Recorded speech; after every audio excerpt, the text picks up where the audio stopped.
All right, everybody.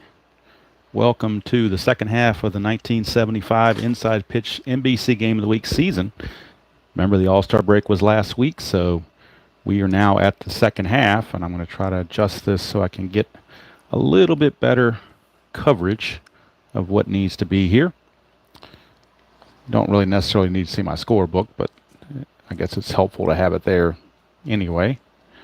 I want to make sure looks like everything is in place as best I can get it. So, this game was played on July the 19th, 1975. Montreal actually won the game in real life, so they actually took 2 or 3 from the Reds in this series, so it's not a foregone conclusion that Cincinnati is going to win this game. However, in the standings, Cincinnati comes into the game hitting with a record of 62-30, and Montreal comes in with a record of 31-55. Montreal is 7.5 games ahead of the Dodgers in the NL West. Hello, Brian B. How are you doing?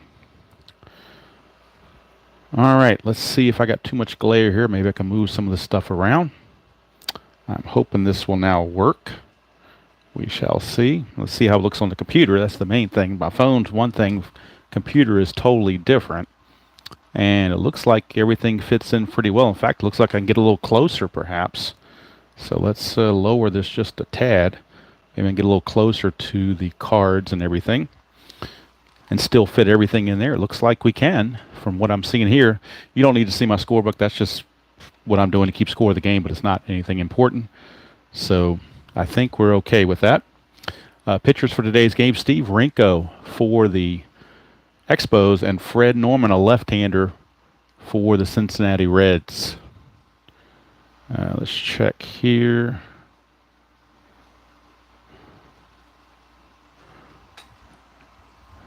Make sure we got good focus. Hopefully we do. I don't think that even helped, did it? Let's try it again. See if that helps at all. Can't get this thing to focus the way I want it to. Maybe that's better. We'll try it that way. We will try it this way. Hopefully that helps now. Like I said, it's weird because I'm only supposed to be getting 720p when I go live, but my computer is telling me it's 1080p, but that doesn't even make any sense. So I don't know. Or maybe I'm trying to look at it at 1080. It's only 720. I have no idea. We'll go with what we have. Like I said, when I record stuff, the quality is a lot better than when I do live, but this is conducive for a live broadcast. So we're going to get going here from Jerry Park. I got the corrected card from Chris. I had the old card before, which said Olympic Stadium, but now this is correctly saying Jerry Park. See your starting lineups. For some reason, Foster is not in the starting lineup. They have Dan Dreesen in left field. Not sure the reason why. Maybe it's a day game after a night game kind of thing. But you got your lineups, benches, and your bullpens. And I think we're just about ready to go. Hello, Kenyon, and hello, Robert. How are you? On the road listening. Good. Then you won't worry about my 720p not showing up too good because you're listening. That works for me. Okay, so I think we're ready to go. Now, like I said, I really prefer this kind of board versus the big board that Robert uses because everything's more concise. I can get the camera closer, fit more things in, and I just think it's tidy and neat. And I'll leave the big board to Robert. Now, I did use the big board for the All-Star game just because it was an All-Star game. But we're going to go with this board and see how it all goes. Leading off for the Cincinnati Reds will be Mr. Pete Rose at third base. And we'll see what he can get done here against Steve Rinko. Rinko was 6-12 with a 4.07 ERA in the 1975 season. And we're underway. 5-1 is a blank. We go to Pete Rose to finish out the at-bat. 3-5, and that's going to be a single to right field for Pete Rose. So Pete Rose with a leadoff single to start the ball game. He did hit .317 on the season. His attempt is really nothing. He had no stolen bases on the season. We'll roll for balks and pickoffs for Rinko, but there's no 20 there, so nothing is happening. That'll bring up Ken Griffey Infield is halfway for the double play. I do have the little base running things here, so we don't have to do any calculations. You know exactly what the numbers are when there's a base hit to the outfield. So that saves some time, obviously. And Robert was the inventor of that, and very grateful for that because that definitely is a time saver, no question about it. So I don't mind stealing that from Robert. All right, Rinko to Griffey, 6-1. Straight up home run chance. Griffey's a 5, that's an 11. So no home run, but Griffey will swing. 1-5 is a ground ball to second, possible double play. He's a 1, 0 there. They're halfway, makes it a 2. The pivot with the ball going to second, the pivot is the shortstop, and shortstop pivot rating, Frias, is a 0. So we are looking at a 2 or 1 to be a double play. Anything else will not be a double play. It's a 5, so they do get the force on Rose. Griffey is the new runner at first, and as such, he may be looking to steal. So it's going to go 4-6, fielder's choice for out number 1. But now Griffey can get a jump with a 3, but he does not, so he stands pat, and that brings up Joe Morgan. And on the Replay Baseball PC, which is what I'm using to sim this, Joe Morgan is pretty much leading the National League in almost every category. He leads in average, he leads in RBIs, and he's 1 away from Mike Schmidt in home runs, so he's got a chance at a triple crown. But when I look at the leaderboard on the computer, his picture is posted everywhere, so he's getting it done early for the Reds. Rinko, 1-2 with a blank to a lefty, so we go to Joe Morgan. 3-4, and that is a fly to center field. That's out number 2. I am a little bit late starting. I was going to start at 1, but Al Red Sox fan was still doing his chat, so I wanted that to finish up, and I didn't want to conflict with that, so I thought I'd push it back to closer to 1:30 time frame, and 1:30, between 1:30 and 2 o'clock, and figured that would be okay. All right, here is bench. Griffey again cannot get a jump, so Rinko to bench with 2 outs and a runner at first. 4-3 is a strikeout chance. That's a 7, and he will get him. So bench out on strikes to end the inning, and Steve Rinko takes care of the Reds here in the top of the first. And at the end of half an inning to play, it's Cincinnati 0 and Montreal coming to bat. And the lefty Fred Norman will be on the mound for the Reds. He was 12-4 with a 3.73 ERA in the 75 season. Pepe Manguel. Hey, Tim and Jimmy Jam, how are you both doing? All right, here is Norman to Manguel. 4-4, and that's a range. I'm sorry, that's a straight-up play at the ballpark, not a range play at the ballpark. Interesting on his card, he's got 3 straight ballpark chances right in a row. One of them's a range play, the other 2 are normal. This is a normal ballpark card. So we're going to Jerry Park, and like I said, Chris was nice enough to give me provide the updated copy, so I got the correct park now, Jerry Park. And it's 4-5, which is a ground ball to first. So easy play for Tony Perez. He will take it to the bag himself. 1 down, and Manguel is out of there. I'll bring up second baseman Pete McCannon, and I did verify that's how you pronounce his name. I used to want to call him Mackinnon, but it's officially McCannon. That's how the media pronounces it, so I'll go with it. It's McCannon. Like Ma, like your mother, and cannon, like you're firing off a cannon. So, McCannon. Norman, 2-3, and that's a blank to a righty, so we go to McCannon. 1-2, that's a single to left field, so McCannon gets a 1-out single. See what he can do as far as trying to get a jump. He is a 3, but Norman takes away 1, makes him a 2, and so nothing's happening. So McCannon will hold fast, and here comes Gary Carter, who's playing right field. He hadn't quite transitioned fully to catcher yet, so he is in right field for this game. 2 Pepes and 1 Pepe Manguel and Pepe Frias. Yes, or is it? I thought it was Angel Manguel. No, it is Pepe Manguel. My bad. There is an Angel Manguel somewhere. I think he played for the A's back in the earlier 70s. I'm not sure. Hello, Joel. How you doing? So, Mackinnon. Now I'm trying to remember. I don't think did I roll a... I didn't. Yeah, I rolled the strategy. He didn't get it. So Norman to Carter. 1-6, and that's a blank to a righty. So we go to Gary Carter. 1-1. That's a question mark 8 against a left-hander. It goes to 17. That's a 19 though. So he hit it deep, but not so far that Cesar Geronimo couldn't make that catch. Although Geronimo is rated a 4, not a 5, which some Red fans think is blasphemous. But maybe the stats for 75, maybe that's justified. Like I said, I'm not going to question his rating. I'll play it as is. All right, here is Bailey, and we're checking. Nope, Mackinnon cannot get the jump. Norman, 4-1's a walk chance. 7 will walk him, and that'll put 2 on with 2 outs. And it'll be up to Barry Foote, who is doing the catching for the Expos in this game. It'll be up to Foote to foot the bill and get that run home. Strategy roll for possible balk or pickoff, but nothing's happening. Yeah, Brian, he also managed the Phillies in the 2015 season. He and Ryan Sandberg kind of tag teamed on that. Norman, 5-4, and that's back to the ballpark card again. Jerry Park for Barry Foote. 4-1, fly to left, and that's going to end the inning. So for the Expos, no runs, a hit, no errors, and 2 left. After 1 complete from Jerry Park, we are scoreless on the NBC Game of the Week, north of the border.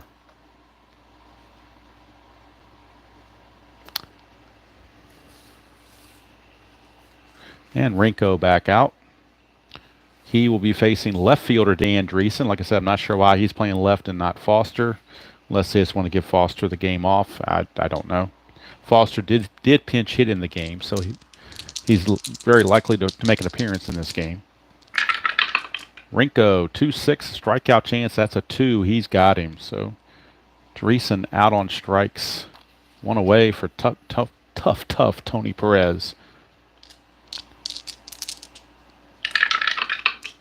3-2 is a strikeout chance, but he wasn't tough enough on that one. He's going to strike out. Rinko, 3 strikeouts in a row going back to last inning. He's got the K thing working here. And here's Geronimo. Like I said, normally you'd think he'd be a 5 here. He's only rated a 4, but like I said, I'm not going to question Chris's ratings. Maybe there's something in the numbers in 75 that say that's justified, so I'm going to leave it alone. Rinko, 1-5 is a walk, 16 too high. We go to Geronimo. 2-4, and that's a fly to center field, hauled in by Mangual, and the inning is over. So 1-2-3 inning for Rinko, and he's shutting down the Big Red Machine so far through 2 innings. We go to the bottom of the second, still no score. And Nate Colbert came over from the Tigers in a trade midseason. He will be stepping to the plate to face Mr. Norman. It'll be Colbert, Parrish, and Frias. 3-1 strikeout chance, and he got him. Colbert is a strikeout machine. Here's Larry Parrish. And as RJL might say, he's in the Hall of Very Good. Fred Norman, 1-5's a walk, 17 way too high. We go to Parrish. 4-6, that's a single past third base. So Larry Parrish, a 1-out single. He's aboard. His attempt is 0 because he's a 1 minus the 1, but we'll still roll for potential balk and pick off on Norman. But nothing's happening. So Parrish will stay put, and Pepe Frias, your batter. Infield halfway for the double play. 3-4, and that is a range play at Jerry Park, or Park Jerry if you prefer. 5-2, that's a single to right, but it is a range play for Dreesen. And Dreesen's range, I'm sorry, not Dreesen, Griffey. Griffey's range is only a 2, so not very likely he'll get this. And he does not. So that's going to drop in for a single. The original roll was for a single, so it's not going to. We're not going to check for doubles. It's just a single to right. Now, the question is, can the runner on first get to third? When Cincinnati is in the field, it's a +2 to go from first to third. because Griffey has a 0 arm. So we'll check the run rating of Parrish. He runs at a 3, but you add the 2, makes it a 5. So 1 to 5, he'll make third base. And he does. So runners are now on the corners as Pepe Frias comes through with an RBI, or not an RBI single, but a single that puts runners on the corners. Now the problem is you got the pitcher, Rinko, stepping to the plate. We will check Frias for a jump. He needs a 1 to get a jump, although he had no steals. But nothing's happening there. So Rinko now. Now the question is, do you bunt? Do you sacrifice just to move the runner to second? What do you do with all of this? Yeah, it should be Demola. I saw they had a typo. That should be an L there, not Demota. I'm not sure why I did that, but I saw it after I printed it, and I just didn't feel like printing out another sheet. So, but I did see it, so I knew it was there. All right, the Reds now are going to play the infield back for the double play, or will they? No, because he has a 0 double play rating. They're actually going to play the infield in against Rinko, and let's see, Rinko, will he? Well, we'll see what happens here on the result for Norman. We're going to have Rinko bunt and try to get the runner from first to second. 6-3, that's an automatic out. Now that's interesting, RJL. When you go into a bunt and you get a star line, does that override the bunt, or does that just mean he's going to be out when he bunts? That's interesting. I don't think I've ever had that before. Rinko can hit. He's a 278 average, but I was playing for the bunt, so... But we did hit that 6-3, which is the double star line. Now on bunts, let me see what it says here about bunts. Does it have anything on here about bunts?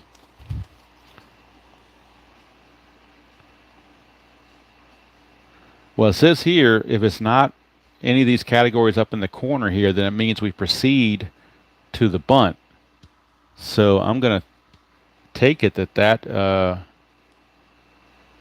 means it's not necessarily an automatic out because he's bunting, because there's nothing on here that talks about that. There are differences for hit by pitch, wild pitches, strikeouts and stuff, but it says all other results proceed to bunt. So that's what I'm going to follow. I'm going to follow the all other results proceed to bunt. So I'm going to go straight to the bunt. He's a 4. Corners are in, so we're going to call him a 3. And he's going to bunt. And it's going to be fielded by the third baseman, Rose. That's a 15 as a 3, a 15. It says here, lead runner thrown out. So they get the runner at the plate. Runner is out. It's going to go 5-2 on the fielder's choice. And Rinko does not get the job done. Runners are now at first and second with 2 outs. As they got the force play at the, or not the force play, but the tag play at the plate. Bench blocked the plate. Rose threw it to bench, and they got the out they needed. All right, thank you, Brian. I thought that was correct. Maybe I shouldn't have bunted, though, because the guy on third got out. But if I was swinging away, it had been automatic out, and who knows what might have happened. It might have been a double play or something. You don't know. So there's 2 outs. You never know. It's second guessing is always part of the baseball. So 2 outs, and strategy roll for Norman. Nothing happening. So here's Pepe Mangual. 6-1. He's not tired, so there's no single there. Mangual 4-1 is going to fly to center, and Geronimo is there to end the inning. So for Montreal, no runs, 2 hits, no errors, and 2 left. We go to the third, no score from Jerry Park in Montreal on the NBC Game of the Week, played July 19th, 1975. Top of the third, and Rinko is back out, kind of frustrated with himself that he bunted it too hard, and Pete Rose was able to get that play at the plate. Here comes Concepcion, the shortstop. Rinko 3-5, and that is a potential walk, but that's a 20, so no walk there. Go to Concepcion. 6-2 is going to ground it to short. Frias is all over it. 1 shortstop grounds to the other. 1 away, and that brings up Fred Norman. Actually, he's a switch hitter, but he will be batting left-handed against Rinko. 6-5, possible error on a throw. 5-6, it's a ground ball to second. That's a 7. Joe Morgan's error rating. Joe Morgan's error rating is only a 4, so Morgan will make this play. So no problems there. Morgan. That's not Morgan. What am I doing? It's Montreal, not Morgan. What am I doing? Second baseman for the Expos is McKinnon, and he will have a problem. That's a 10. He's a 10. So that will be a throwing error. And now we need to check the first baseman, Nate Colbert, who's receiving the throw. His range is a 2. He cannot block it. Now, can Norman take second? We need a 1 or a 2. 2, he gets to second base. So Norman will reach second base on a 2-base error. E4 from McKinnon. And that's going to put Norman at second base with only 1 out for Pete Rose. So Colbert not exactly fleet at blocking those throws, those errant throws. So Norman is there. Strategy roll for the pickoff. Nothing happening. Rinko, 6-6 is blank. We go to Pete Rose. 3-5, that's a single. I'm sorry, 3-5 is a single to right field, but we don't know if the pitcher, Norman, is going to be able to score. Norman runs at a 2. The single to right for Montreal, though, is a +2. So that becomes a 4 for Norman to score. 1 to 4, he can make it. And he will. And since it's a 1, Pete Rose has a chance to move up. He's got a BR of 3. And he will move up. So Pete Rose will take second on the throw. Reds lead it 1-0. Rose takes second on the throw by the right fielder Carter, as Carter tried to get Norman at the plate and was unsuccessful. And the Reds lead it 1-0. And that brings up Ken Griffey. Nothing on the strategy roll. Griffey. Rinko to Griffey. 1-2 is a blank to a lefty, so we go to Griffey. 1-5, ground ball to second. That'll get Rose to third with 2 outs now. So by him taking second on the throw, he avoided a double play, which could be big, because now you have Joe Morgan. The dangerous little Joe is up there. No pickoff, no balk. Rinko to Morgan. 4-3, that's a strikeout chance, and he got him. So Joe Morgan out on strikes, and Rinko pitches around the mess and puts a 0 on the board for the Reds, as he is still keeping the Big Red Machine in check. We go to the bottom of the third, still no score. For the Reds that inning, they got no runs on a hit. There was an error, and there was one. I'm sorry, they got 1 run. What am I talking about? 1 run. Why did I put a 0 there? I'm so used to putting zeros. Wasn't paying attention. So let's fix that. I've been putting zeros all over the place without paying attention. That is a 1 for Cincinnati. They do have 1 run in this game. It's unearned, but they have it. So 1 run, but none earned, and 1 left. Go to the bottom of the third, 1-0 Cincinnati. And that'll bring up the guy who made the error. Usually a lot of times when a guy makes a great play, he leads off the next inning. Well, this is the guy that made the error that's going to lead off the next inning. That's McCannon. So maybe he can, redeem himself. 2-6 is a strikeout chance, but he won't. He will strike out instead. 1 away. McCannon is gone, and here comes Carter. Carter flew to center his first chance. 3-6 is a ball 1 on a wild pitch. 3-5, that's a strikeout chance, and he got him. He's an 8 against lefty. Stadium doesn't change it. So back-to-back strikeouts, and that'll bring up Bob Beetle Bailey, who I believe in '76 would end up with the Reds. 1-1, another wild pitch, ball 1. 1-3, strikeout chance, but 16 is too much. Go to Bob Bailey. 6-4, it's a star 6, which is a fly to right. Griffey puts it away. It's a 1-2-3 inning for Fred Norman. And at the end of 3, Cincinnati leads it 1-0. over the Expos.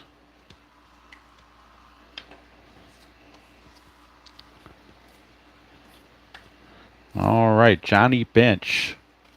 Mr. Krylon himself. No runs, no drips, no errors. He will lead it off. And Mr. Baseball Bunch. He will lead it off against Rinko. He struck out his first chance. 1-4, possible error. Go to Bench. 6-3, that's a fly to left field. That's a 7. The left fielder for Montreal is Bailey. His error rating is only a 5, so Bailey will make this catch. And Bench is out of there, 1 down. That'll bring up Dreesen.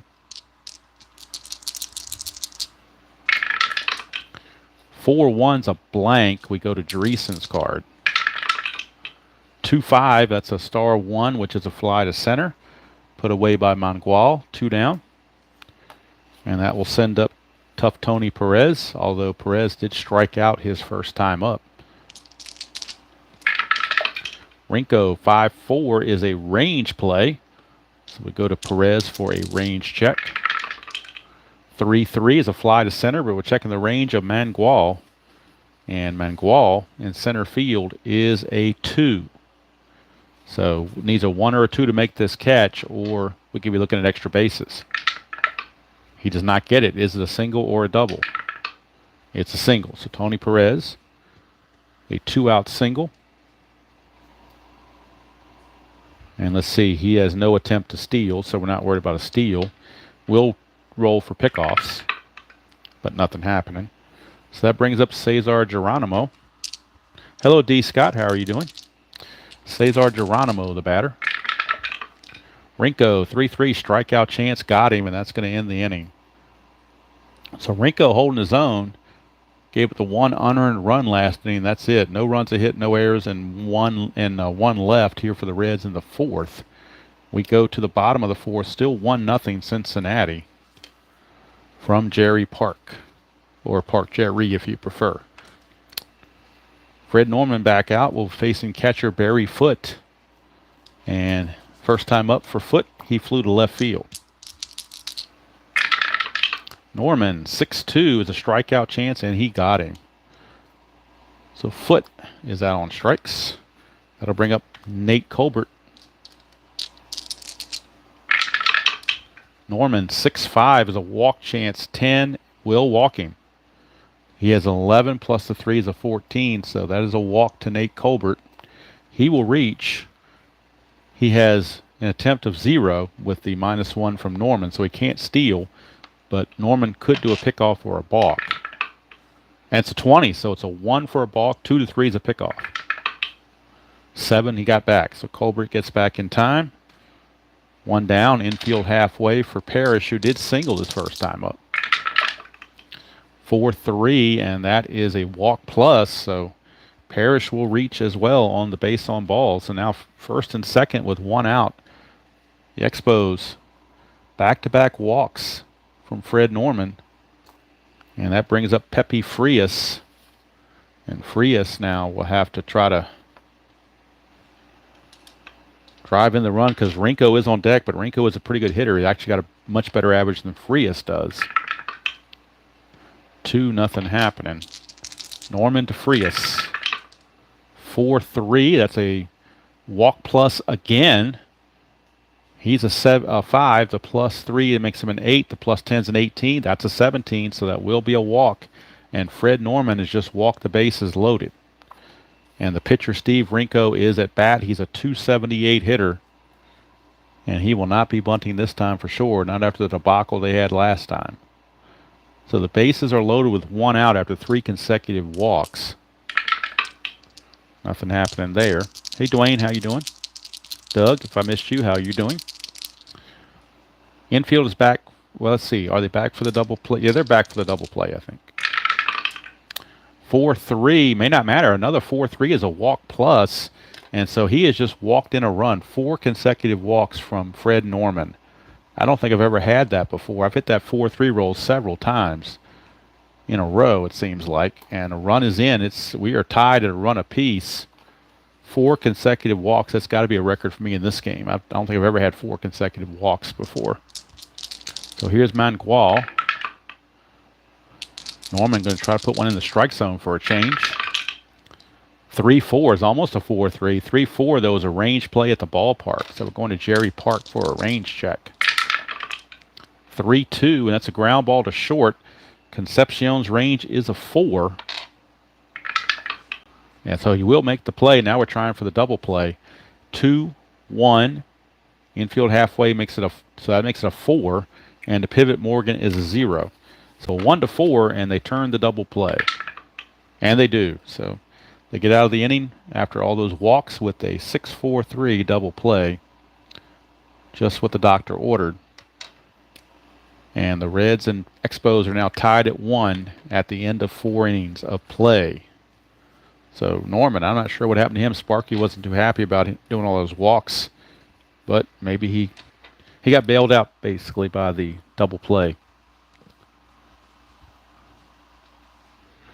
All right, so for the Expos in that inning, they got a run on no hits, no errors, and 2 left. So we go to the 5th. Rinko back out. He can face 27 batters. He's only faced 16, so he's nowhere near being tired. And Concepcion, who started that nice double play on a range play, will lead off. 4-4, another range play at Jerry Park.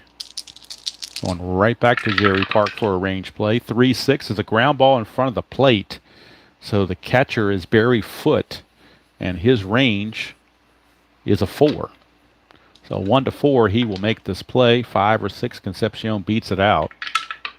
That's a 4, so they got him 2-3 on the putout. 1 away. And that'll bring up Norman. Rinko, 6-4, strikeout chance, got him. That's 2 down. 2 up and 2 down for the leadoff man, Pete Rose, who is singled twice. 2 for 2. 4-4 is another range play at Jerry Park. 6-4, that is a single plus to center field. But first of all, we need to check and see if Manuel, who's a 2, can reach this or not and prevent the hit.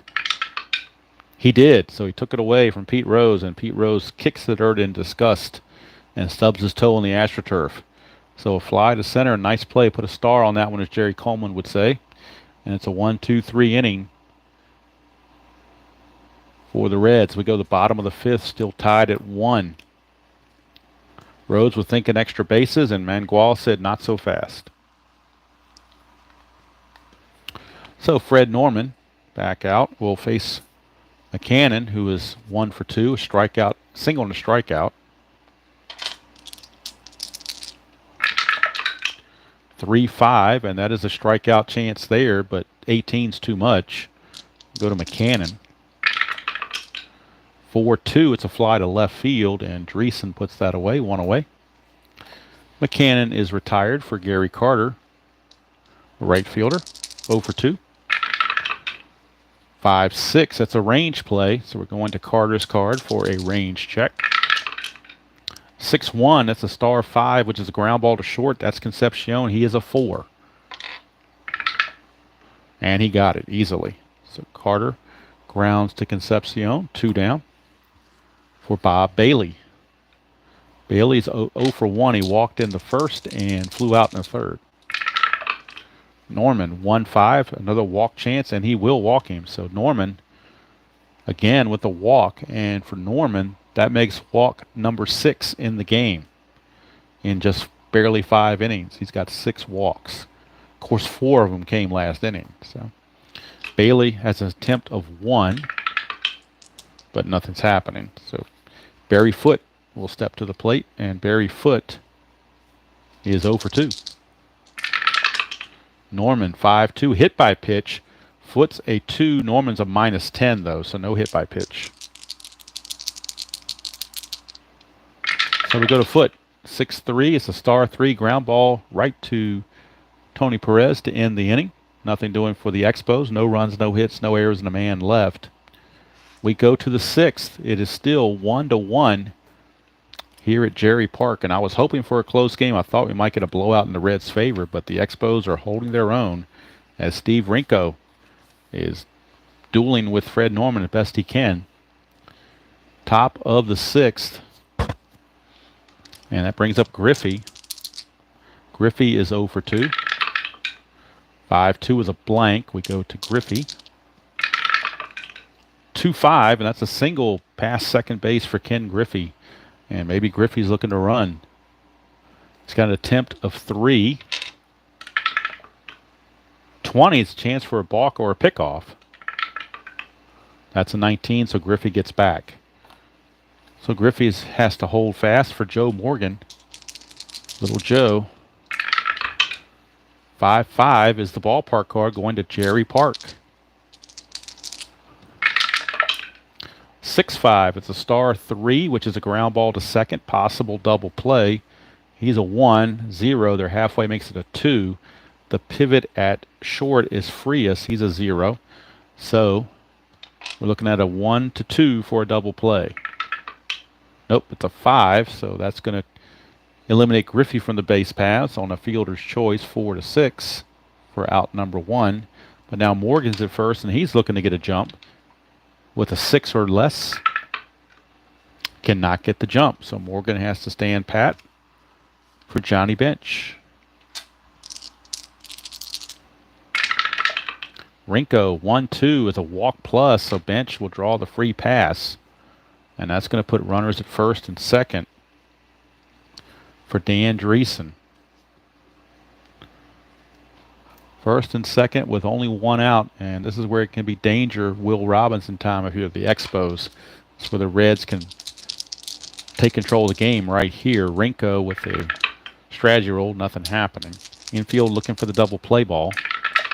Rinko, 4-2 is a wild pitch. That's a 14, so blocked by Barry Foote. No wild pitch, just ball 1. 2-5 is another range play. So we're going to Dreesen's card for the range. 2-3, it's a ground ball to second. We're checking McCannon for his range, and McCannon, his range is pretty good. It's a 4. So a 1-4, and we got a potential double play. And it is a 4. He will. No, it's not a 4. It's a 3 because we're halfway. My bad. They're halfway in double play depth, so that becomes his range becomes a 3. So that 4 gets through for a single. That'll be a base hit for Dreesen. Morgan's almost guaranteed to score. He runs at a 4. Let's see the score from second on an S4. You only need a 2, so Morgan will definitely score. Bench is at first. He runs at a 3. And on an S4 to get to third, all you need is a 3, so he will make it. So runners are at the corners. So in Stratomatic terms, that's a single plus plus or star star. How about that? Bench goes to third. Reds take the lead 2-1, and they still threaten with runners at the corners and only 1 out. And like I said, this is the danger time right here. Dreesen with a 3 can get a jump, but he cannot. That brings up Tony Perez. Now he is susceptible to the double play ball, and that's what they're hoping for. They're hoping Rinko can spin that double play ball. 3-3 is a strikeout. They'll take that 2, and they'll get it. So Perez out on strikes for out number 2. Now the infield can go to their full range. So now if we get a range play, they won't lose anything. And here's Geronimo. Strategy roll for Rinko. Nothing happening. Here's Geronimo. Rinko, 3-3, strikeout chance, and he got him. So, boy, talk about coming back. Rinko strikes out the last 2 he faces. He did give up a run on 2 hits. There were no errors and 2 left, so it could have been worse. As it is Cincinnati 2 and Montreal 1, but it definitely could have gotten a lot uglier had Rinko not come through with those strikeouts. So we go to the bottom of the 6th, 2-1 Reds. And Norman is back out. He can face 27 batters.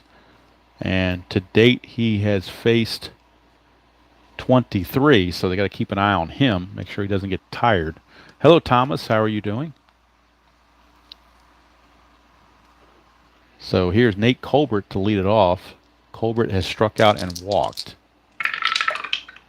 2-6 is another strikeout, and he will strike out again. So Colbert out on strikes, brings up Larry Parrish.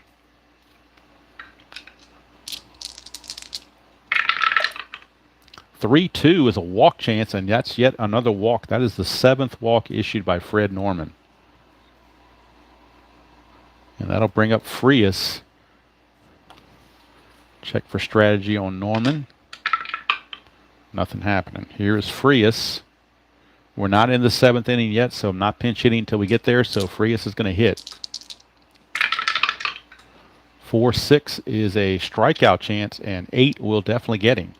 That's 2 down for the pitcher, Rinko. Now, he's a good hitter, but he's still a pitcher.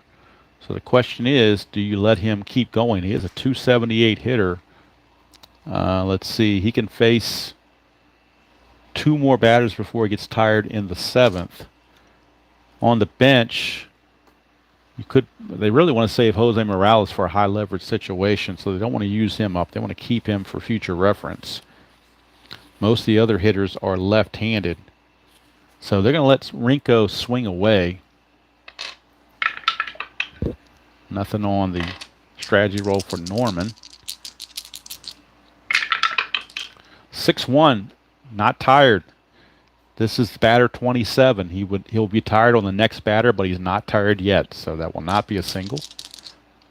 Rinko will swing 3-5, and he's going to ground it to short to end the inning. And that's no runs, no hits, no errors, and 1 left for the Expos. 6 innings in the books at Cherry Park, and it's a 2-1 Reds lead.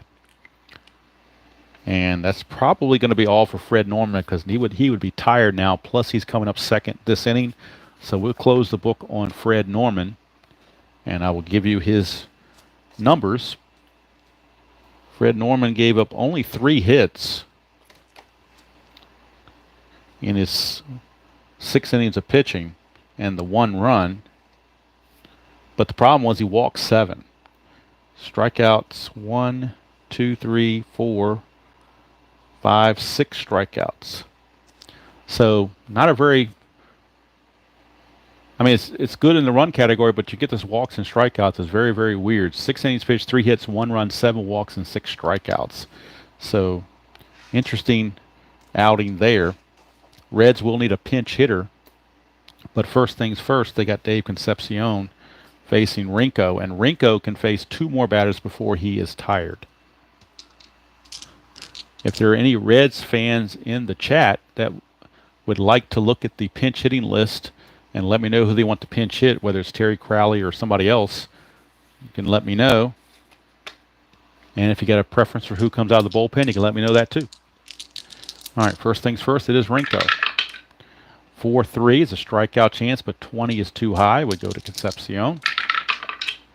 4-3, he's going to single pass shortstop. So Concepcion with a leadoff single. So now the question is, can Concepcion get a steal? He's got an attempt of 5. He can. So Concepcion's going to try to steal. He's a 17. -1 is a 16.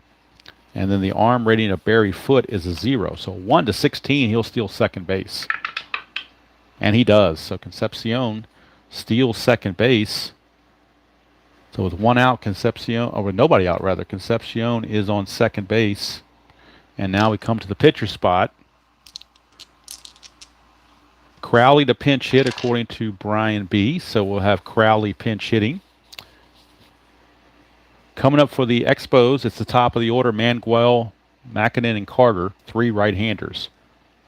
So that could mean Bourbon. It could mean Clay Carroll. You probably don't use Eastwick till the 9th. So I'm thinking either Bourbon or Carroll, whichever is your preference. But we're going to use Terry Crowley to pinch hit here in the top of the 7th. With the runner at second and nobody out. This is the 27th batter, so he'll be tired after this at bat. So Clay Carroll is warming up in the bullpen and will come in the bottom of the 7th. Montreal bullpen, they do have left-handed activity in their bullpen for when they get to Griffey and Morgan. So they're going to have Fred Sherman. Fred Sherman, a lefty, is in the bullpen for the Expos. All right, strategy roll again to make sure there's no pickoffs. There is not. So Rinko to Crowley.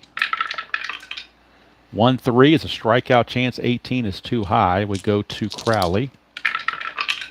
3-6. He's going to ground it to first. He makes an out, but he does move the runner up to third. And that's going to force the Expos to play the infield in. And here comes Pete Rose. Rose, pretty even as far as lefties and righties. Really doesn't have a strong side. He's pretty good either way. Rinko, a little bit better against lefties, actually, on the star line, but we'll see. He is now tired. That's the question. And I don't think you can continue with him if he's tired. If he hits a tired result, it's an automatic run. So they will actually pull Rinko. And they will go to Fred Sherman. Fred Sherman will come on and pitch for the Expos. Left-hander. Of course, all Rose is going to do is turn around and bat right-handed. But Fred Sherman is your new pitcher for the Expos. Fred Sherman. Can't close the book yet on Rinko because the runner on third is his responsibility.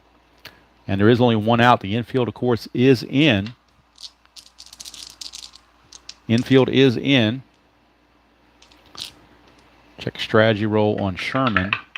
Nothing happening. So infield is in. And here is Rose. Now the runner at first, Concepcion, with the infield, runner at third rather. He runs at a 4, but the infield in, he drops to a 2. Where he could score on a 1, 2, or 6. He'd have a 50-50 chance of scoring on a ground ball. 4-2 is a range play. So Pete Rose, range play on Pete Rose's card. 6-3 is a single pass short, but we're checking Pepe Frias.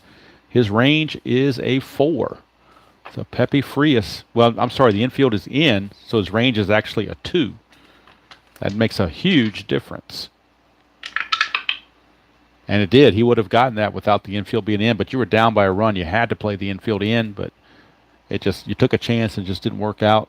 So Rose sneaks it through the infield, drawn in infield on that carpet, and scoring is Concepcion. The Reds now lead it 3-1, and now we can close the book on Mr. Rinko as he goes 6 1/3 innings, and he's going to give up a total now of 3 runs, 2 of which were earned.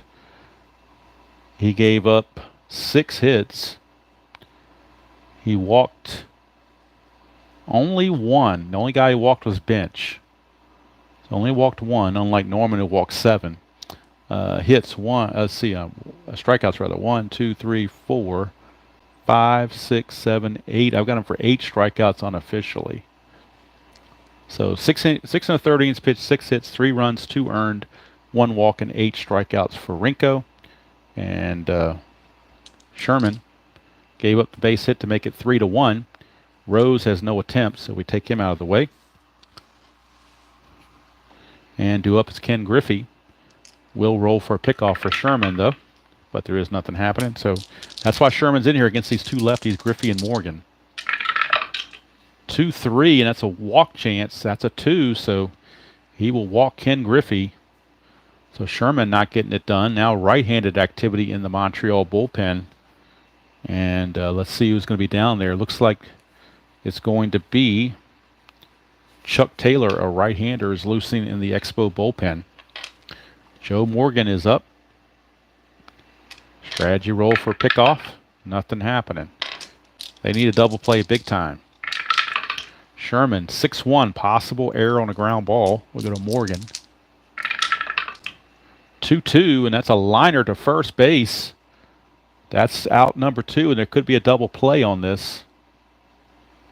Very likely could be a double play. With a runner on first, the ball lined to first. Lined to first with a runner on first. It's a 1-4 for a double play. And it's a 5. How about that? Griffey got back. Unbelievable. But he avoided the double play. And now the Reds have a chance to still get something done because Johnny Bench is coming up. And that will be it for Sherman. With the right-hander Bench coming in, they will go to the right-hander Chuck Taylor. So Sherman's going to go 1/3 of an inning, give up a hit and a walk. Both runners on base are his responsibility. No strikeouts. So can't close the book just yet. But Chuck Taylor is in. for the Expos with 2 outs and runners at first and second of a 3-1 game. Johnny Bench, your batter. Oh, nothing on the Havoc. Taylor to bench, 3-2. That is a split chance against a righty. It's a walk. 14 will walk him. He walks as a 13. Stadium adds 3, so it will be a walk, but the alternative would have been a lot worse. A 3-run homer would have been a lot worse, wouldn't it? So had Bench been left-handed, that would have been a 3-run homer. As it is, it's another walk, and it's going to load the bases for Mr. Dreesen. So bases are loaded with 2 outs. Expos trying desperately to get out of this inning. No strategy role needed at this point. Taylor, 5-4. And against a left-hander, that is a star line. So Taylor gets it done. And the out will end up being a fly to center field that Mangual puts away. And that's going to end the inning. So he closed the book on Sherman. He did not give up any runs. The 1 run that came in was charged to Rinko. So we go to the 7th inning stretch here in Montreal. And it is Cincinnati 3 and the Expos 1. And now we'll see if we get to the bane of RJL with a double switch, which could very well happen. Because Dreesen's in left, we're gonna put Bourbon in Dreesen's spot. He will hit in the number 5 position, and George Foster will come in to be the new left fielder for the Reds. So Foster's coming in to play left field, and he will bat 9th. He is in left field. The pitcher spot is going to be right there. Right behind Johnny Bench is the pitcher spot. And somewhere RJL groans. Ugh. And coming out of the game is Dreesen. All right, so Mr. Bourbon finishing up his warm-up tosses in this 3-1 game. 7th inning stretch. I think I will stand up and stretch as well, just to stretch. Not going to sing, obviously, but we will stretch it out here. And do up. Make sure we don't have anything that's not focused right. So do up is Mangual, followed by McKinnon and Carter. Unless they want to use some pinch hitters, which they might. They got some good lefties on the bench. They got Bentner and Jorgensen on the bench, 2 pretty good left-handed hitters that we could see at this point. I think we will see him for McKinnon, I should say, is going to come out of the game. And they will be using a left-handed pinch hitter, and that will be Larry Bentner. So Mangual will hit for himself, but Bentner is going to come in and pinch hit for McCannon, and then we'll have to have a new second baseman after that. But right now, Bourbon is on. We'll get the logistics done on that. And Mangual, the batter. McCannon is done for the day. It's Mangual, Bentner, and Carter due up for the Expos. Bourbon. 5-5, possible error on a ground ball. 2-4, it is a star 1, ground ball to second, but easy play. That's a 19. Morgan's only a 4, so easy play from Morgan. He makes the play 1 away. And Bourbon is in the game. So pinch hitter Larry Bentner is coming on. He hit .315 on the season. 346 at-bats, but rated as a cookie cutter because he did not face enough lefty pitching. So he's in there against the right-hander Bourbon. See what he can do. 6-3 is a range play. We go to Bentner's card for the range check. 2-1, star 4 is a ground ball to third. That's Pete Rose. And the range on Pete Rose at third base is only a 1, so not very good. And it will obviously get by him. So now we're going to see if it's going to be a single or a double. It's going to be a single. So Larry Bentner, a pinch hit single, and they'll bring in a pinch runner for Bentner. And it may be the guy that goes in and plays second base as well. Let's see. They do have, and they will use Larry Lentz as the new second baseman. He will come in and pinch run for Bentner. So Lentz is the new second baseman. He will run for Bentner.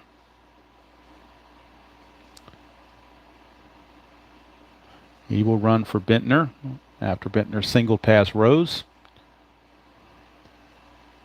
And Lentz runs at a 3. And he's a 3-11 -1 on the pivot. So not very good defensively, but they're going for offense at the moment. And speed. So here's Gary Carter. Due up against Bourbon. Strategy roll, nothing happening.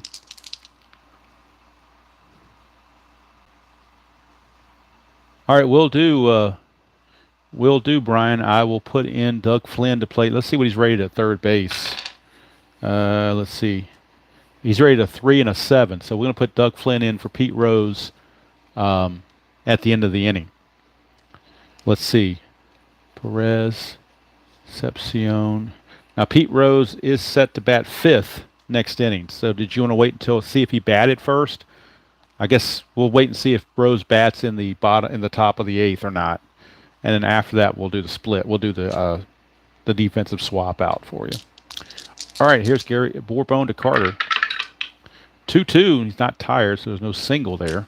Go to Carter. 1-5, star 4. It's a ground ball to third. Possible double play. He's a 2. Nothing there. The pivot is 0, so it's a 3 with the infield halfway. 1-3 is a double play. They can't turn it, but they will get the speedy Lentz at second base on a 5-4 putout. Rose to Morgan. Carter, the new runner, at first. He has no attempts, or he's got no attempt because Bourbon's a -2, so that took it out of play. And that brings up Bob Bailey. Bailey against Bourbon. We'll do Bourbon for a potential balk or pickoff. And that's a 20, so a 1's a balk, 2's a pickoff. 20 again, though nothing's happening. So here's Bailey with 2 outs and a runner at first. 1-2 is a blank. We go to Bailey's card. 4-3, and that's a fly to right field. Griffey is there, and the inning's over. No runs, a hit, no errors, and a man left. We go to the 8th inning. It's still 3-1 in favor of the Reds. And let's see, for the Reds, we have Perez, Geronimo, Concepcion, and Foster. Those are the 4 that are coming up against Chuck Taylor. Chuck Taylor only faced 1 batter last inning. Actually, he faced 2 batters last inning, so he's still good to go. You face 4 more. So top of the 8th we go, still a 3-1 ball game. Taylor to Perez, 6-1's a strikeout chance, and he got him. So Perez got the hat trick. He struck out 3 times in this game. He's out of there, 1 away for Geronimo. 6-2 is a blank. We go to Geronimo. 4-4, and it's a ground ball to short. Frias is there, 2 down. 2 up and 2 down for Concepcion.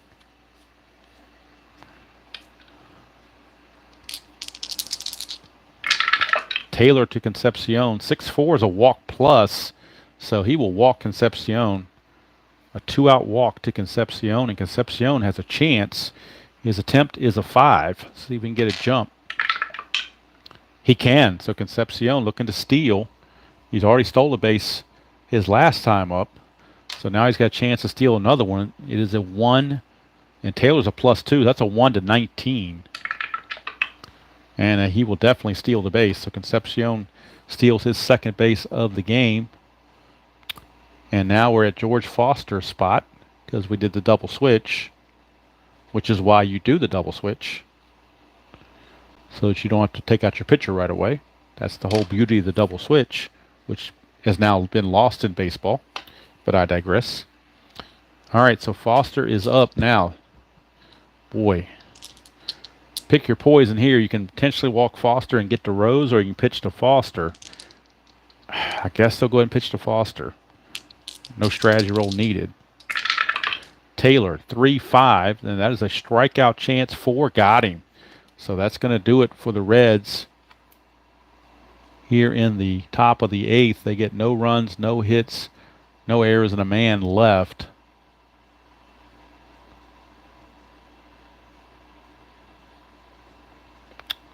And we go to the bottom of the 8th, still 3-1. 3-1. So Pete Rose is scheduled to lead off next inning. Do you still want to make that substitution with Doug Flynn, Brian? Because I will do that if you want. And do you still want to leave Borbone in? I'm assuming you do. Borbone is not tired. He can face 8 batters. He's faced 4 so far, so he's still good to go as far as that goes. Let Pete bat, okay? We're going to let Pete bat in the top of the 9th and then bring in Flynn the bottom of the 9th. How about that?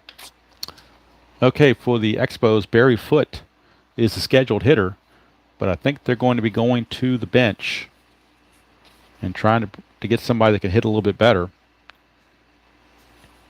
And they're going to Mike Jorgensen to pinch hit for Foote. And then they're going to move Carter from right field to catcher. So first things first, Jorgensen is your pinch hitter. Carter is going to move behind the plate. And then we're going to need a new right fielder in this spot, whoever that's going to be. So we'll wait and see. Right now it's going to be Jorgensen getting the pinch hitting call. To lead off here in the bottom of the 8th, be Jorgensen, Colbert, and Parrish. Although pinch hitting for Colbert could be a thing too. Here's Borbone. 1-1's a blank. We go to Jorgensen. 4-6, it's a star 1, which is a ground ball to Morgan. 1 away. And actually, Jorgensen's going to stay in the game to play first base. So the right fielder is going to be here. First base is going to be in the 5 spot by Jorgensen. And we need a pinch hitter for Colbert to play right field. And the pinch hitter to play right field, pinch hitter and playing in the outfield, I should say, is going to be, if I can find him, is going to be Jim Little. Jim Little will pinch hit, but let's talk about outfielders. Left fielder is Bailey. Can he switch over and play right field? Let's see. No, he cannot. So Tony Scott is going to come in and play defense. He's going to take over in right field. It's going to be Tony Scott taking over in right field. But Little is actually going to be the hitter, and then Scott will take over in right field. Carter moves to catcher, and Jorgensen will stay in the game and play first base.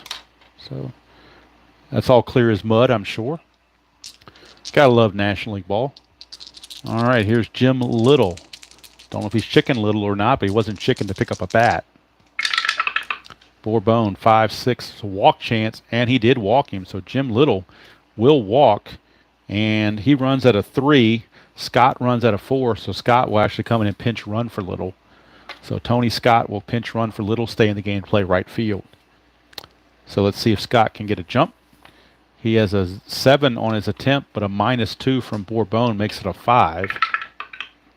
4, he's got a chance to go. He still is a 9, but do you run against Johnny Bench is your question. You're down by 2, so probably not going to do it. It'd be a 1-8, and you'd be taking your chances. So I think they're going to just hold him at first base. All right, Brian, if you want anybody warming up in the bullpen, whether it's Carroll or McEnany or Eastwick, let me know. If you want to get somebody loose and ready to go. Right now, Larry Parrish is your batter.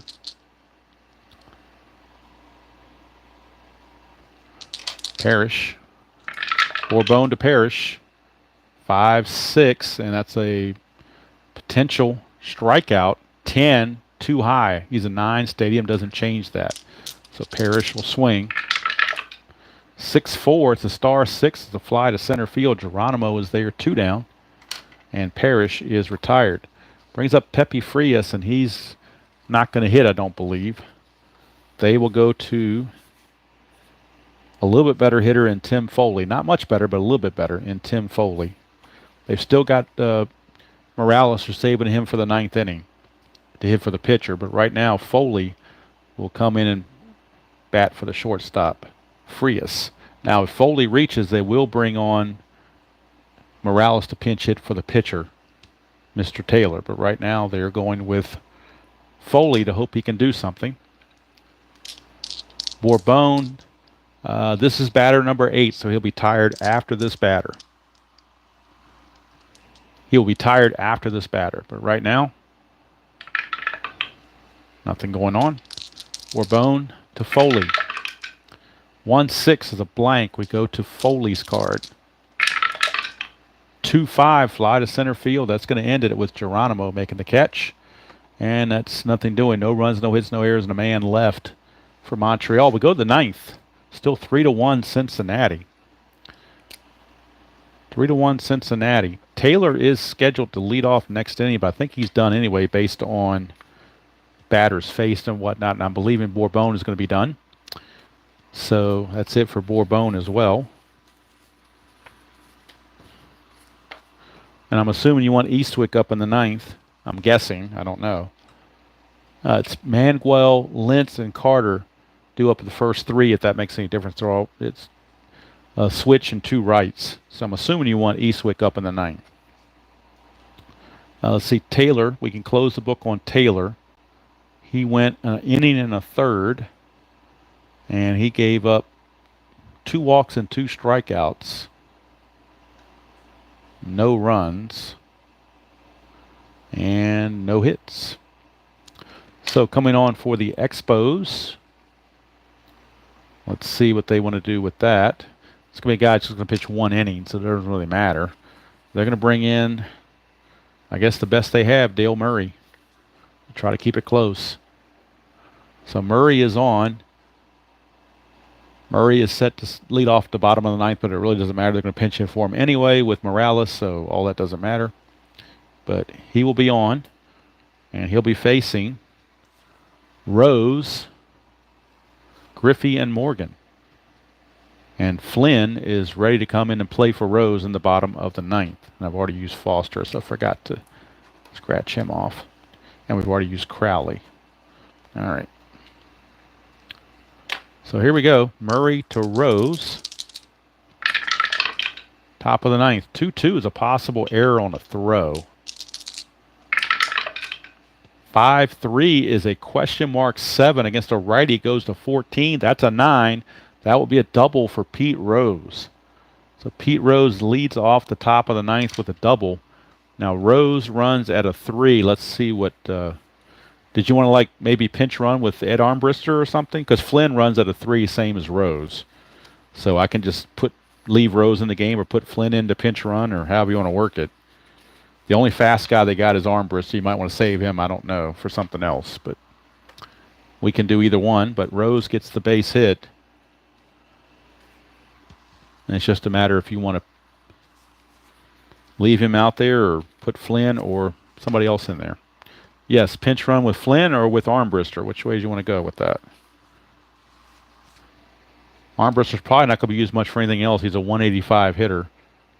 And despite what Carlton Fisk says, he's a terrible bunter.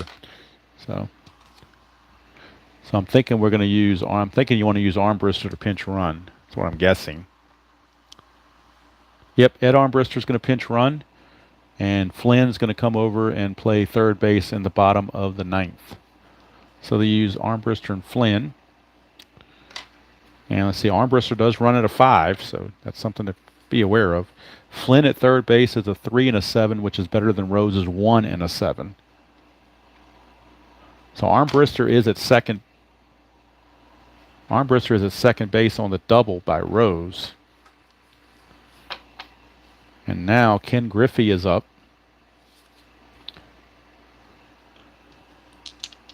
Strategy rolls are actually off because of a 2-run deficit. So Murray to Griffey. 4-6, he's not tired, so there's no single there. Griffey, 1-5, ground ball to second. That'll get the pinch runner Armbruster to third, and that's baseball 101 right there. Hitting the ball to the right side of the infield, and that's going to force them to bring the infield in against Joe Morgan. So the infield has been drawn in.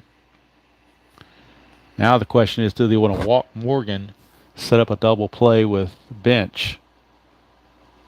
That's what they're going to do. They're not going to let Morgan cause them any more hassle. So they're going to intentionally walk Joe Morgan. It will set up a double play for Johnny Bench. And since strategy rolls are off, Morgan cannot try to steal second to avoid the double play. So the infield is at double play depth. Bench is a 2 for a double play, but with the infield halfway, it's a 3. So you have a 50-50 chance of a double play. Murray, 5-1 strikeout chance, too high. So we go to Bench. 3-3, he's going to single to center field, and the strategy backfires on the Expos. Bench singles, Armbruster scores. Morgan on a single to center. You lose 2 going from first to third. Morgan runs at a 4, so it'd be a 2. A 1-2, he can get to third base. And he does. So how about that? Runners are at the corners as Morgan was able to speed to third base. And now it's 4-1 Reds. And it may not even be a safe situation by the time we get to the bottom of the ninth. We shall see. Tony Perez is your batter, so Dale Murray not doing so well. Infield again at double play depth. 4-3 is a walk chance, and he will walk Perez to load the bases. And boy, Dale Murray just falling on hard times, and he's going to be taken out of the game. They're going to bring in Woody Fryman, their other lefty. So Woody Fryman is on to pitch to the lefty Geronimo with the bases loaded. And 1 out here in the top of the ninth. And the game's starting to get away from the Expos. Actually, it's not Geronimo. Actually, that was not even Perez. We were at the pitcher spot. My bad. So I'm going to back this up. There's where that double switches came into play to bite me. So let's back this up and we'll see what... I'm going to reverse this here, Brian. Because we were actually at the pitcher spot on the double switch. We were actually at spot number 6. So after Bench singled, we are now at the pitcher spot. So who would you... I guess you got Retman, Cheney, and Plummer. Retman, Cheney, and Retman to hit. Okay. Okay, so you want Retman to stay in the game against for Griffey in the right field as well. Okay, we can do that. So Retman will pinch hit, which means Murray will stay in the game to face the right-hander. Retman has a 4 rating for double plays, so you still want to go with Retman, I assume. So Retman will pinch hit, and he will stay in the game to play right field. So this number 6 spot is now going to be right field for Retman. And the pitcher spot will go in Griffey's number 2 hole. And Cheney, or Flynn rather, will go in and play third base in the bottom of the ninth for Rose. Messy, that's the way National League games get. So Retman is up with the bases loaded, with first and third, with 2 outs. Looking for the double play if they can get it against Retman, who's got a higher double play rating. Murray, 3-4 is a walk chance, but he will walk him, and that will load the bases. So much for the double play.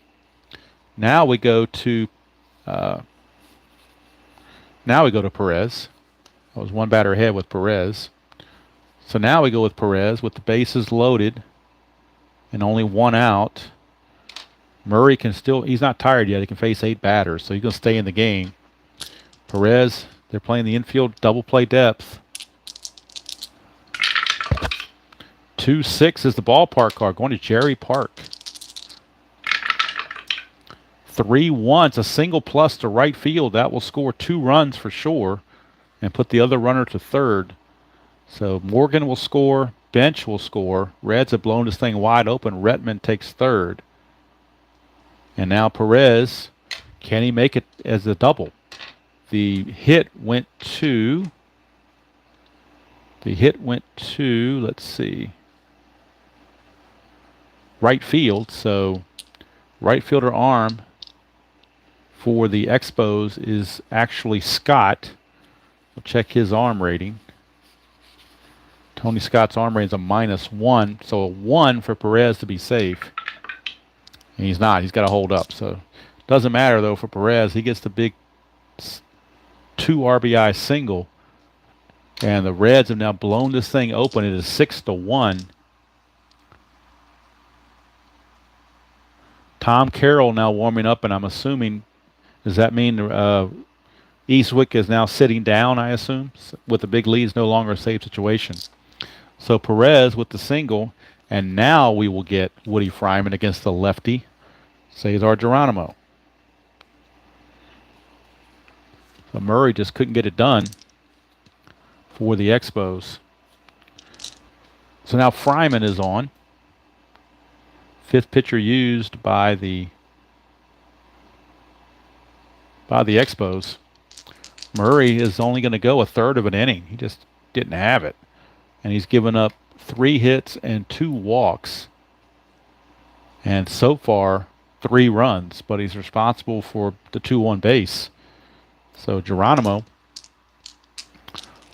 against Fryman. Infield is again looking for the double play. 2-6 is a walk chance. They won't get it. It will load the bases. So yet another walk. The Reds are almost ready to bat around in the 9th inning and take what was a nail-biter into a laugher. So Concepcion is up with the bases loaded and only 1 out. 1-2, double question mark. Pitcher result 1-5 against the righties, a single, but that's a 17. So we go to Concepcion. 5-2 is a question mark. 7 against the lefty, goes to 14. That's an 11. That's a double to left field for Dave Concepcion. And this thing is getting putrid. A double will at least score 2. Left field, double to left. You lose 1. Geronimo runs at a 4. That comes a 3. So he's a 1-3 to score from first base. And he does. So it's a base clearing double. 3-run base clearing double by Concepcion. And now that ends up being 5 runs charged to Murray in a third of an inning. The 6th run is charged to Fryman. And now Foster, the 9th man to bat in the inning. There's still only 1 out. Yes, they're definitely not rigged, Brian. Fryman to Foster, 6-3. And look at that. That's a straight-up home run chance. Could it get any worse?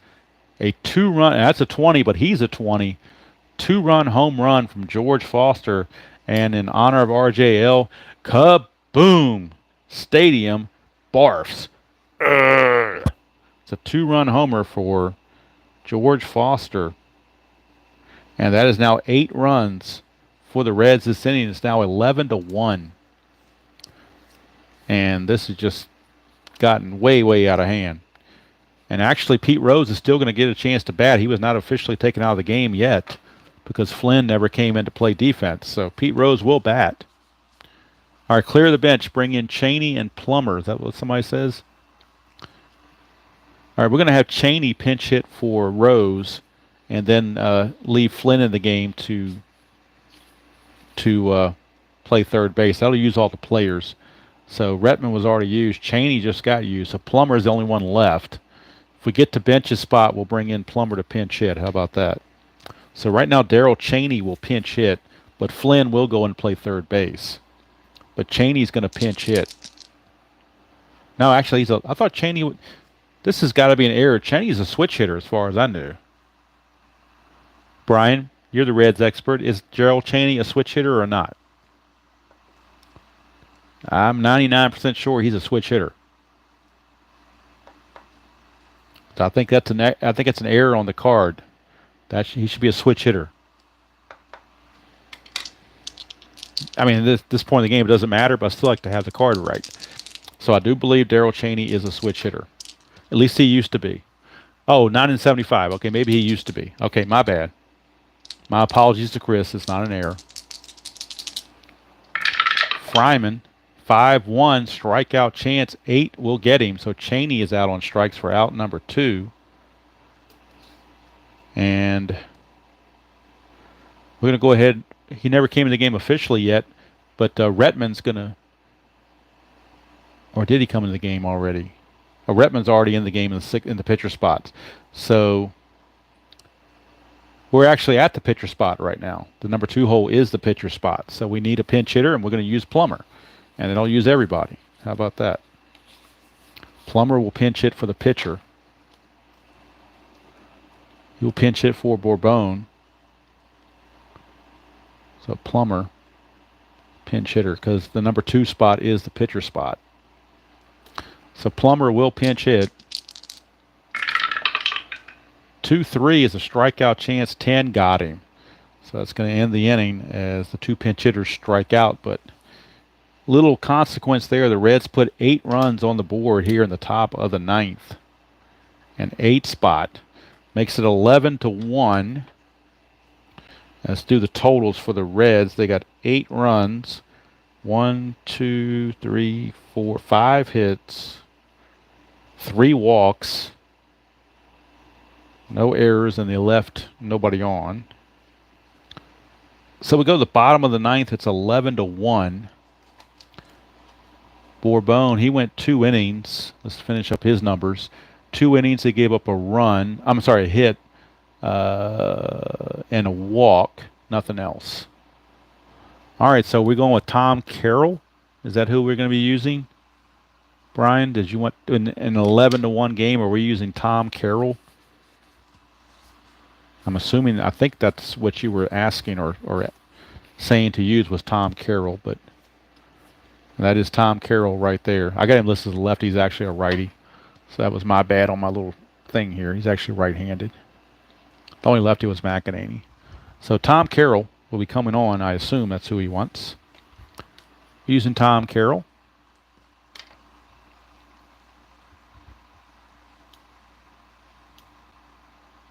All right, so Tom Carroll is on. He'll be facing. Actually, it's not It's not Manguel. It's actually the pitcher spot. So Jose Morales will pinch hit here in the 9th for the pitcher. We are at the pitcher spot, number 9 spot in the order, because Foley made the last out in the previous inning. So we will be using Morales. So I've used the entire bench for both teams except for Pat Scanlon. He's the only guy that was not used. Now I got to find the Morales card. I just had it a second ago. What should I do with it? There he is. Jose Morales will pinch hit. And Tom Carroll is being used. All right, so bottom of the 9th. I don't think we're going to have any 9th inning magic with the score being what it is. But you never know. Get some clarity here if we can. Not that it matters. All right, so Morales is your pinch hitter. I was saved him for a leverage situation, thinking it might be in the 9th a leverage situation, but obviously it's not a leverage situation. Carroll, 3-5 is a blank. We go to Morales. 5-5 is fly to right field, and Retman in right field puts that away. So just to be clear, we have Flynn at third. We have Retman in right, and we have Foster in left. The other position players are still the same. But those were the changes that were made. And here comes Pepe Mangual. He is 0 for 4 in the game. Well, I guess we could probably... Well, Pat Scanlon's so bad. They're going to pinch hit Pat Scanlon for Larry Lentz just to get him in the game. Doesn't matter. Lentz is horrible too. So Pat Scanlon will pinch hit for Lentz. And that'll get all the bench used for everybody. 6-5 is a blank. Mangual. 6-6, fly to center field, 2 down. So 2 away, and that'll bring up the pinch hitter, Pat Scanlon. And that will be everybody. Both benches have been emptied. Carroll, 4-1, and that's a range play. So we go to Scanlon's card for a range check. 3-1. It's a fly to right field. We're checking the range of Retman. So let's get his range. Didn't have that out in front of me. Let me find the Retman card. What do I do with him? It's got to be in here behind bench. There he is. He's a 3 in right field. So 1-3, he makes the catch. He does not. Will it drop for a single or a double? It's a double for Pat Scanlon on a failed range play from Retman. Keeps the inning going. We're not going anywhere near ninth inning magic, though. It's an 11-1 game. Here comes Gary Carter.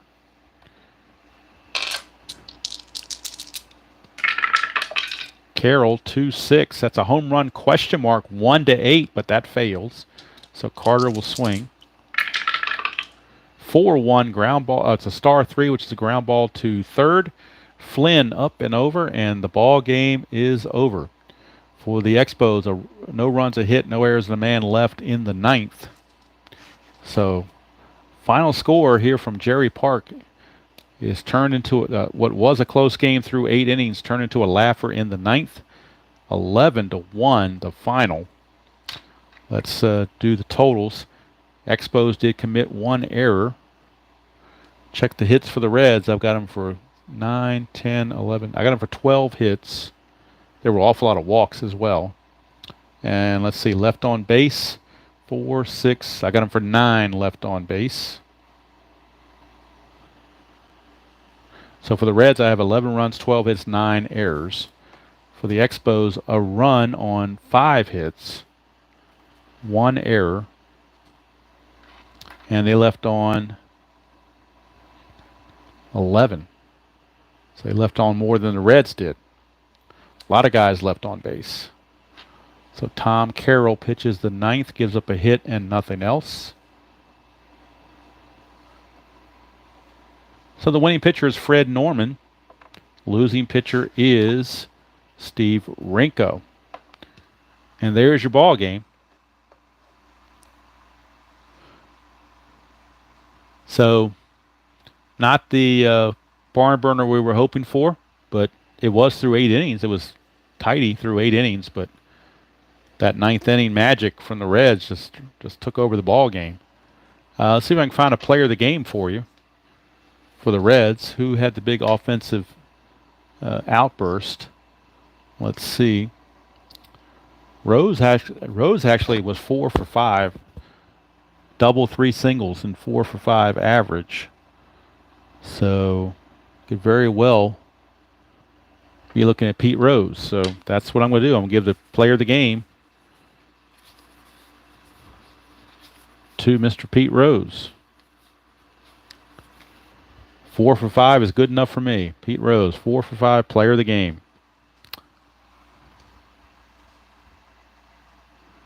I'm sure he is. I don't know where he is. He better watch this on the replay. He's kind of shirking his responsibilities, not coming in here and giving a cheap plug for his next game. So he should be here, but I don't know. All right, speaking of the next games, let me go to my schedule for the next games. Next Saturday, I should say. Well, I'll give the schedule for the upcoming couple of games as well. For the 75.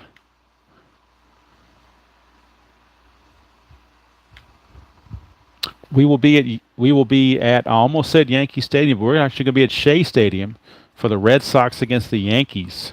That will be next Saturday on the NBC Game of the Week.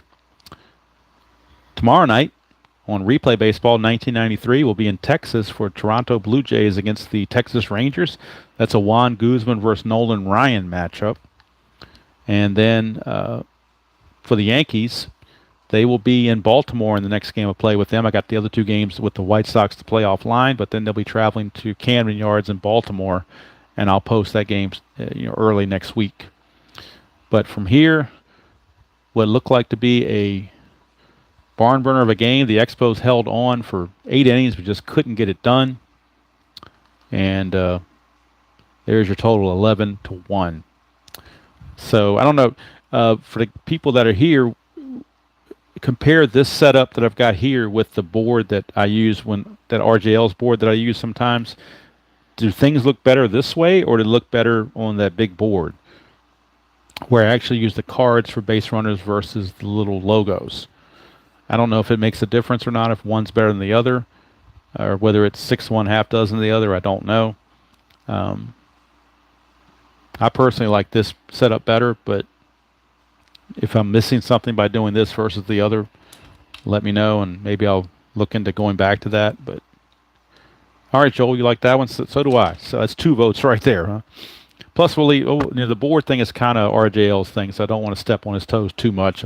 Probably stepped on him already by buying that board and using it. So maybe I'll just stick this and keep this myself as my little thingy. So appreciate all you guys tuning in and spending part of your Saturday with me. I've got some honeydew stuff to get done. Yep, I agree, Brian. It gives me more room to put the benches and bullpens clearly on there without trying to fit everything in and whatnot. I think with RJL's setup, his setup is more conducive to have that big board, where my setup is more conducive to have this. So I'm pretty much going to be sticking with this, I do believe. So, but anyway, like I said, tomorrow night it'll be a pre-recorded version of, in fact, I'll play the game tonight probably, Texas and Toronto on Replay Baseball, and that'll be uploaded for tomorrow night. I'll load that up and get it going right after RJL finishes his stream. And then probably on Tuesday, we're looking at the Yankees and the Orioles from Camden Yards on Payoff Pitch. And then after that, I'm not sure if I'm going to do something with History Maker or what. So we might have to retire Kip Scary again. I'm not sure. He kind of had a bad outing, especially with the singing. That might have been enough to get him canceled by the FCC. I'm not sure. But anyway, final score. There you have it, 11-1, favor of the Cincinnati Reds, showing why they were the world champions. So that's going to do it from here on this NBC game of the week. Good to see Kip Scary, huh? Well, I kind of rushed it out there, so I didn't really have a whole lot of time to write up a good script for him. So I might, if I do it again, I'll probably do more of a pregame where he has a chance to maybe interview some of the players or the coaches or something like that. Not sure. Figure something out. But one thing I definitely want to get done, though, in the next couple days is get those 2 Yankee games played offline. Yeah, Brian B., I wonder what it is about Norman. I didn't think his control was all that bad, but well, I found that 4-3 roll a couple times on the walk plus, and it really just. But he pitched around it. Give him credit. He pitched around it. Only gave it the 1 run. But the only run the Expos got was the one where he walked the bases loaded, or walked in a run with the bases loaded. So to do that, I thought he did very, very well for himself. So tomorrow night you'll see the same board again in Replay Baseball. And in Replay Baseball, let me get this thing out here. Find them. Game tomorrow night. Toronto Blue Jays and the Texas Rangers from Texas. And it will be, again, it would be Juan Guzman against Nolan Ryan would be that setup. In fact, I'm going to go ahead and, while I'm conversing with you to end the video, I'm going to go ahead and start setting up the way I do for replay games. And start setting up, getting my setup done for that. This is going to be at Arlington Stadium.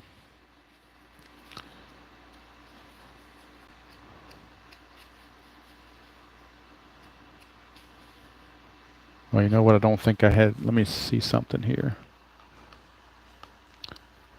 I probably ought to end the video because this probably is not very entertaining.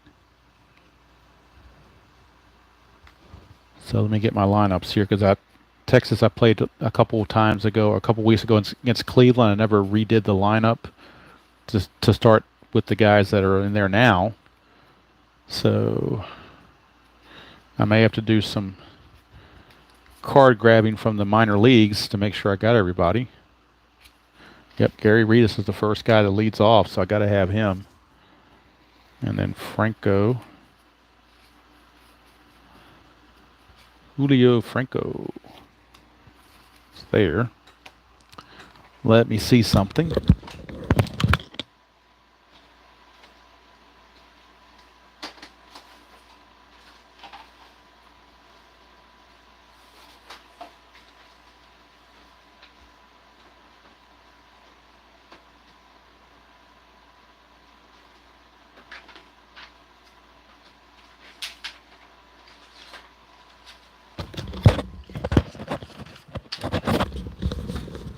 Okay.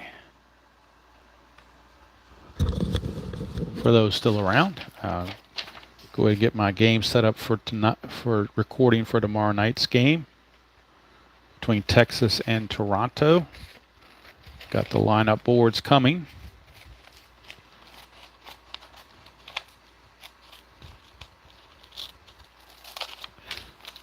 Alrighty. So there's your lineup board for that ball game. Starting lineups and benches. And then the bullpens.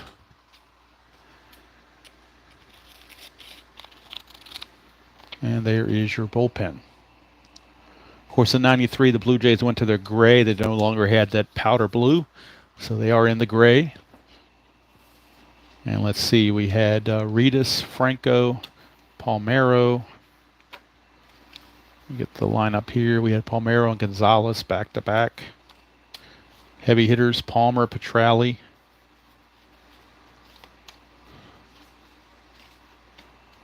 And then we had Peltier. I think that's how it's pronounced. And Diaz. Peltier, I'm not sure how it's pronounced. There he is. And then Diaz, the shortstop. Now,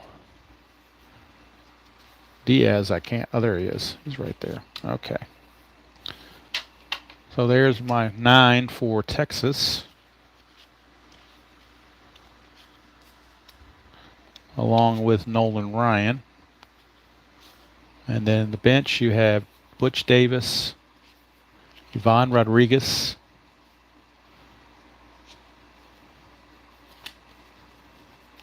Lee, Manny Lee, and Hulse. That's the bench. Bullpen, Carpenter, Henke. I got to really go to the reserves here and get these guys out of here. I think Carpenter's the guy that came from Florida, so I got to bring him over from Florida. And we have Henke, Schooler, Whiteside, Lefferts, and Patterson. All right. Anyway.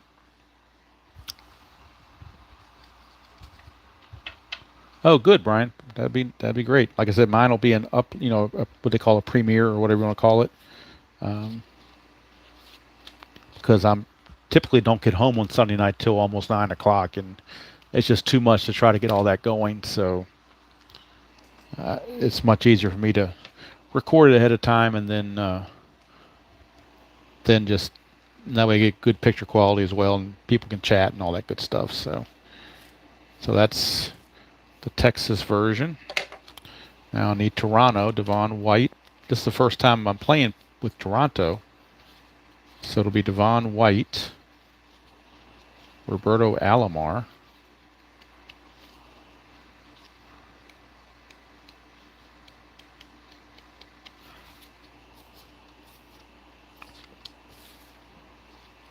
Var, White, Alomar, Molitor, Carter, Olerud. Oh, now Toronto I did have set up because hadn't played them yet, so I did have them already pre-done in their lineups with Juan Guzman, the pitcher. So that's your pitching matchup for tomorrow night. On the bench, Canali.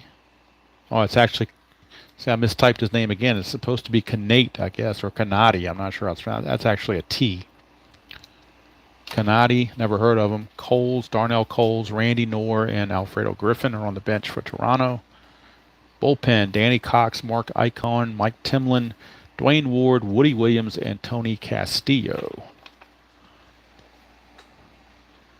So, ironically, Henke's the closer for Texas now, not for Toronto. And we got the little base runners for Toronto and Texas when the time comes. So that's kind of how I set things up and get ready to go. So I do appreciate, again, I don't want to bore you guys to tears. Plus, I got some honeydew stuff to get taken care of, so I don't get yelled at. So, and I got 2 to 3 dice I need, because all I do now is the red D6, and I'm all set with that as well. So, and with this little thing here that Robert uses and made up, and I kind of copied from it. It's pretty neat. You put it in my little. I use a penny sleeve, baseball card penny sleeve, and just slide it right out. And it's nice and clean. I put a penny sleeve over top of it and get ready for next Saturday. And then throw the other thing away. Disposable. I missed a good pun last Sunday. I don't know what the pun was. I may have been running late. I don't remember. I probably got to the game. Oh, there you go. Blankenship. I thought I caught part of that game.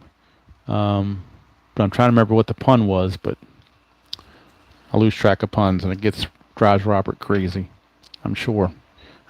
So, let's see if I can fit everything. I mean, position it so it fits everything in here. That's another thing. Well, we need to get this off of here too, and put in a new line score. That's the other thing I got to do. The line score for the Texas and Toronto game needs to be added.